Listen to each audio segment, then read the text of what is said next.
What's going on, coaches? It's Ethan. In today's video, we're going to be talking about whether or not you should be starting a tennis coaching business. So we're going to be talking about a bunch of things like pros and cons about starting a tennis coaching business and what it actually takes to start a tennis coaching business. And I'm also going to be sharing a few of my stories of my own. So make sure you guys stick around and watch the whole video. Like, comment, and subscribe to join the family. I'd really appreciate it. And make sure you guys join the free Facebook group, link in the bio below, to join a group with a bunch of like-minded people who are thinking about starting tennis coaching businesses themselves. So that's about it. Let's get right into this video, guys.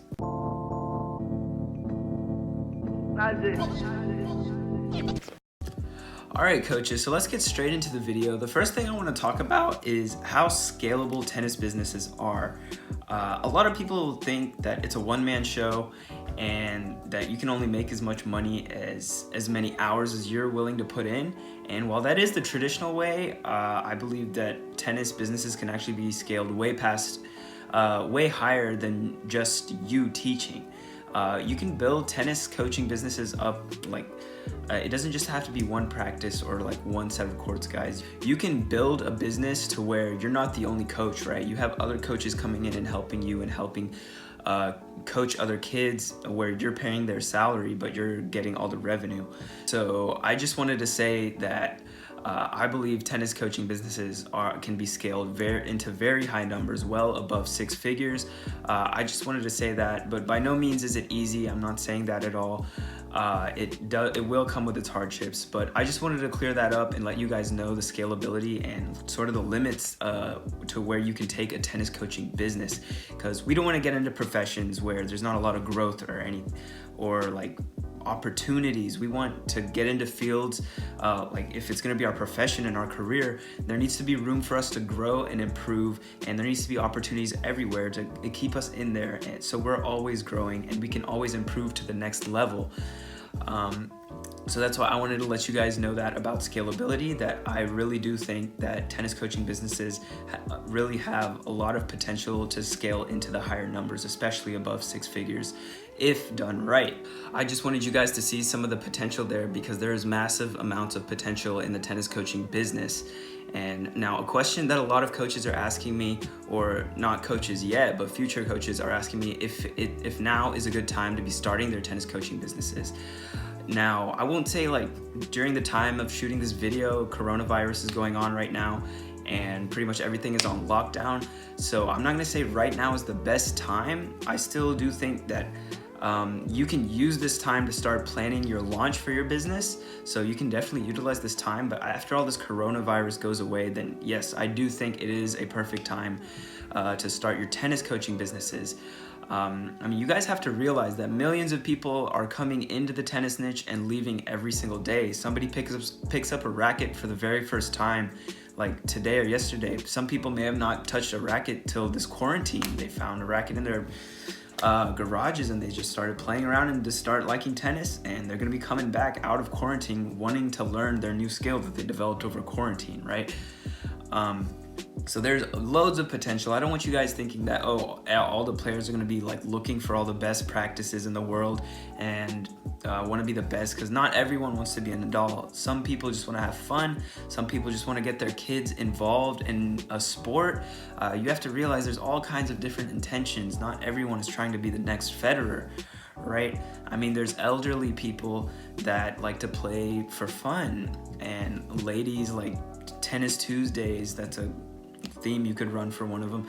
But there's all these different people that you can offer tennis lessons to. You don't have to be like some pro or former ATP player to actually start a tennis coaching business. Like, you can do it for leisurely for fun and make some money on the side, but you should be taking the business seriously, of course, but your client's intentions may be for leisurely, and if you can provide that for them, then you'd be set. So the next thing I want to talk about, guys, is what does it actually take to become a tennis coach? And this is a common misconception, guys. A lot of people think that you have to be some pro or some former ATP player to actually teach tennis. And while that may help you, it's not necessarily true. You don't have to be a pro. So let's say you're mediocre, right? I mean, honestly, I'm not someone who's a pro at tennis, but I'm pretty good. I've been playing for 7 to 8 years since like middle school. But besides the point, let's say you're mediocre and you want to teach tennis. Well, I'd say by all means, go for it. Now, this doesn't mean you're going to be coaching players that are going to be playing in the US Open or Wimbledon. I'm not saying any of that. I'm saying if you're mediocre, then you have the ability, like, you can still teach tennis. You can teach tennis to beginners, right?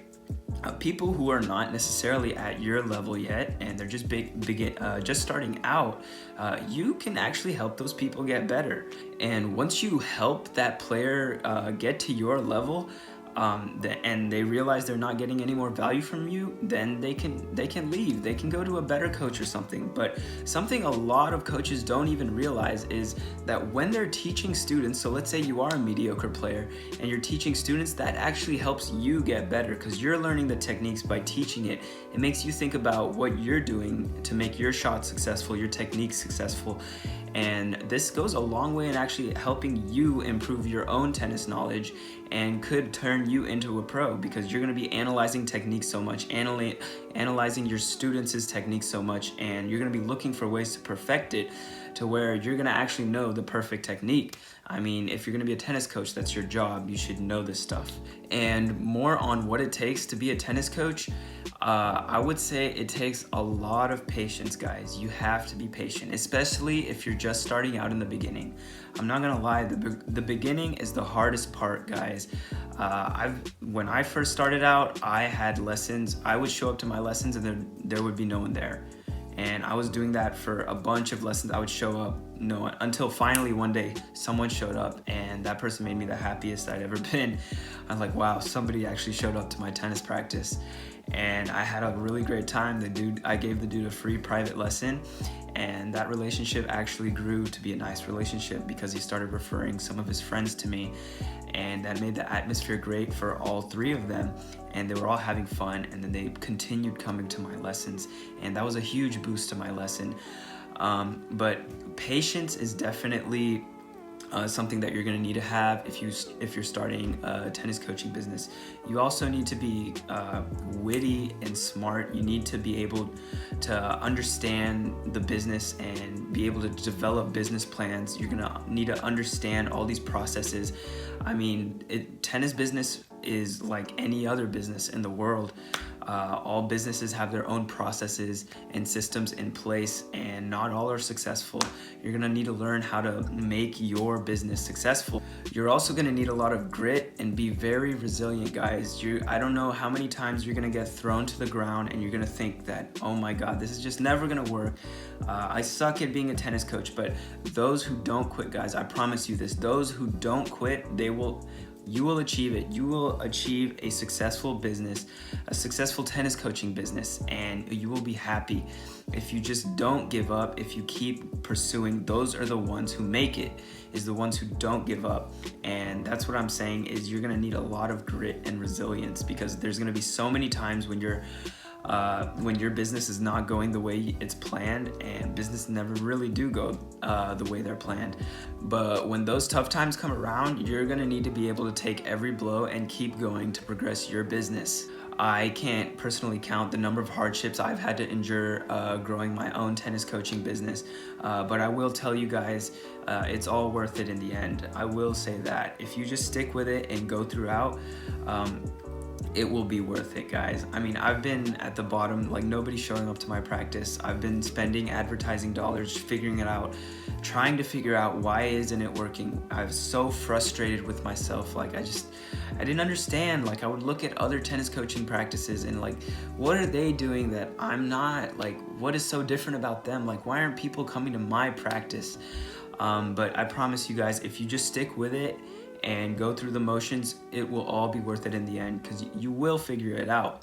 You will figure it out, I promise you that. Now I want to talk about some of the benefits of actually running a tennis coaching business.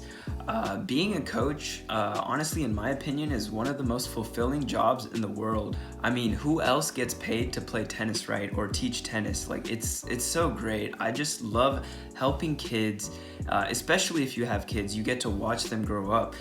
You're one of their mentors in their life, a figure in their life who has an influence on them.